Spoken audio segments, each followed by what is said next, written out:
Commissioner Lahore Mohammad Aamir जान का लाड़ी अड्डा बदामी बाग का अचानक दौरा। एसी सिटी मोहम्मद मुर्तज़ा और एडमिनिस्ट्रेटर लाड़ी अड्डा अहमद रज़ा मौके पर तलब। कमिश्नर लाहौर ने डिस्पेंसरी, मुसाफिर वाशरूम्स, मुसाफिर इंतज़ार हॉल्स, मस्जिद कैंटीन्स का दौरा किया। कमिश्नर लाहौर ने सफाई, पेशवर्क, डॉक्टर अद्वियात की दस्तियाबी, मुसाफिरों की वैक्सीनेशन का जायज़ा लिया।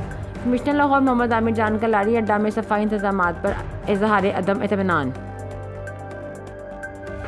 कमिश्नर लाहौर को एसी सिटी और एडमिनिस्ट्रेटर DBS ने ब्रीफिंग। लाहौर सरकारी अड्डों से पूरे पाकिस्तान से मुसाफिरों की आमदोरफ्त होती है। कमिश्नर लाहौर ने डिस्पेंसरी डॉक्टर के खिलाफ AC को कार्रवाई करने का हुक्म दे दिया। डिस्पेंसरी में अद्वियात व रिकॉर्ड मौजूद न होने पर भी वजाहत तलब कर ली।